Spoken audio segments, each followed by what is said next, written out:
In this lecture, we will cover Chapter 8 of The Big Thirst, where water is worshipped but gets no respect.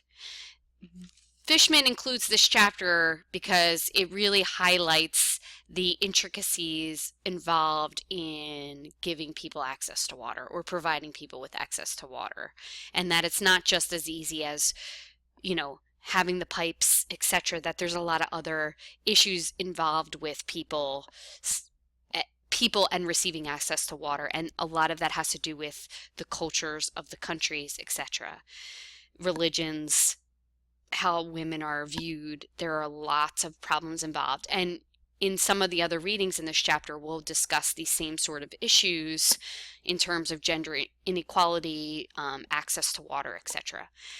This chapter specifically ties to India.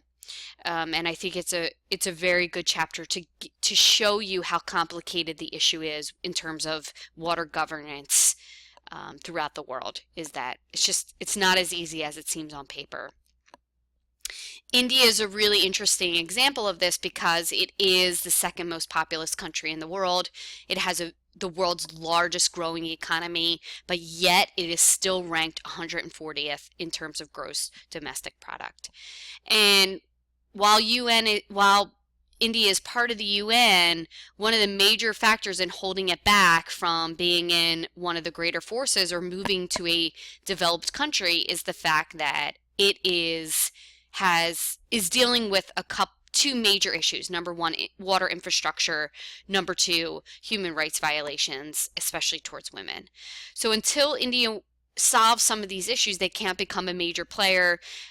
Tourism will not become a huge driving force in their economy because, hey, when people go on vacation, they want access to 24/7 water. And India at this point, while certain resorts and certain communities have that, overall India does not have that as a whole.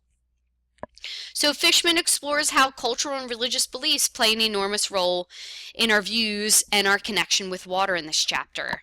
He goes into a lot of detail in this chapter regarding the issues in India in terms of cultural and religious beliefs.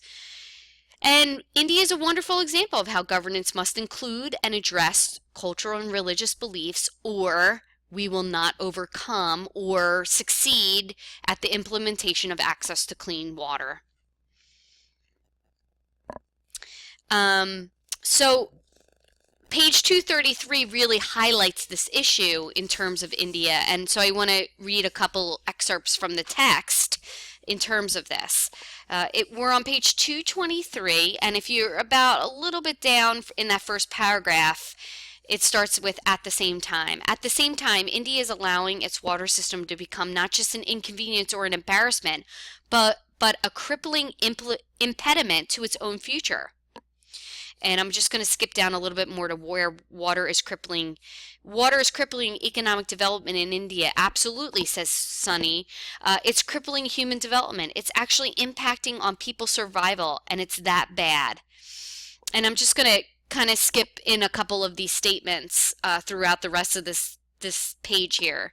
A little bit down it says, in India, water is carving points off the growth rate of the economy of the whole country. And I'm going to skip down. Diarrhea total cost to India is 900 billion a year. US 20 billion. That is 2% of the country's economy spent dealing with diarrhea caused by bad water. This is huge. Can you imagine if you were trying to work the amount of days and hours and timelines that we work here in the United States, but in there you might lose a couple weeks out of the year, or even maybe daily you have an issue with diarrhea. This is a huge problem. The infrastructure's just not there. It is holding the economy of the entire country back. So that just really highlights the major issue in terms of infrastructure and the problem. But one of the funny things I think about India, or not the funny, but one of the most interesting facts about it is that at one point India did have 24/7 access to water, and not that long ago. I mean, up until the 80s, a good part of India had 24/7 access to water. And then what happened is they just let the infrastructure go. And now they're at the point where they have to hire people to come in to make sure there's enough, to stand by the pipes. And when you hear the water coming through, you have hired help there. Accessing the water. Now, don't forget now another social justice issue comes up, is that now you're hiring people to stand by your water pipes because you have money to pay the help, but then that help is not standing by their water pipes having access to water. So now they get the remnant of what's left, or maybe they don't even afford water. So, if I have money, I can hire help to come in and stand by the pipes, and now I have access to water, at least filling up buckets so I can have access to water 24 hours a day, 7 days a week. But then, my hired help might only have access to water 2 days a week. So this is a huge problem in India. It's holding a lot of people back. And it needs to be addressed. But what's really interesting is that India let their water infrastructure go. And the United States needs to take heed and warning from this, is the fact that we as a government agency have not put money back into our water infrastructure. And in a lot of towns throughout the United States, the water infrastructure is very poor. If you just saw not very long ago in Philadelphia, they dug up a portion of a water pipe that was made out of wood, which is exactly how we used to have water flow. We drilled a hole through a tree, and that's how the water flowed. And we dug some of that still up in the city of Philadelphia. And this is why a lot of towns are handing over their water access or the water infrastructure to private companies, because the government has not given them subsidies to upkeep the water infrastructure. Plus the prices of water are so low in the United States that now we are privatizing our water systems so that people can still have access 24/7. Now, if those private companies go belly up, we could be in trouble. We could revert back to what India is that lack of 24/7 water. And so this is a big issue. And one of the really interesting points that Fishman makes in the chapter is that you actually use less water when you have access to 24/7 water. I know a lot of people will think the opposite in terms of, well, it allows people to waste water because they always have access to it, so they're wasting it. But actually, India has really studied this and has looked at it and said that you actually use less when you have access to it because you're not squandering it when the water actually does come on. And on page 234, Fishman makes this point. And so I want to take you to page 234, and I want you to look at about one thing that it's the first full paragraph down. It says, one thing that probably wouldn't be necessary is more water, except for the initial startup. It turns out that in few cases where Indian cities have tested 24/7 water, they discover that people who can get water anytime they need it actually use less than those who are hoarding water against the next time the water pressure comes on.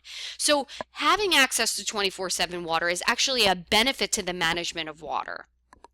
So it's very interesting psychologically, is that I thought when I read this, oh, well, people waste water because they have access to it all the time. But it's actually the opposite as to what happens. Another thing that Fishman brings up, and he did bring this up earlier, is that if India really wants to move ahead, they're going to have to address some of these issues. And one of the big hurdles is the cultural and religious beliefs of the water. And it's the fact that that in religious beliefs, there is a belief that water is a goddess, and that if you're a goddess, there's nothing bad that can happen to you. So we can put so many impurities into you and you'll still be a goddess. You'll be able to clean yourself.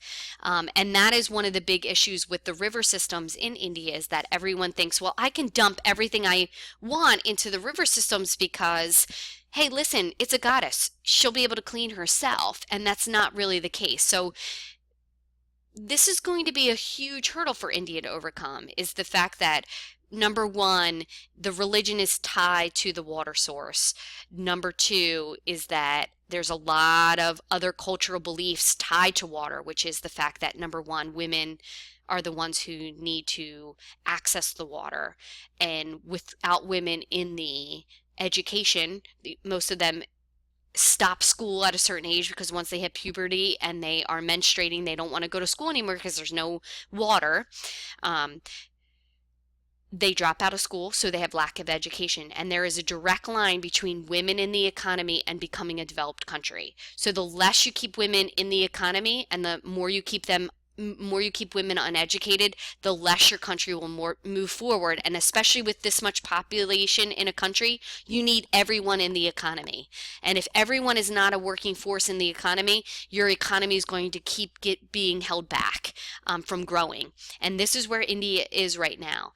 Water is one of those huge aspects that they need to have 24/7 access, especially to allow women to become educated and to move forward in their careers. The second thing they will then have to overcome is the viewpoints of women and how, women have a right in society, etc. But that will probably come after access to clean water. So it's a very interesting chapter. It is very long, but I do ask you to read it. It brings up very interesting points that it's very easy to say, put the water infrastructure in and you're good to go. But unless India also addresses the cultural and religious beliefs, giving people access to water may not be the solution to the problem.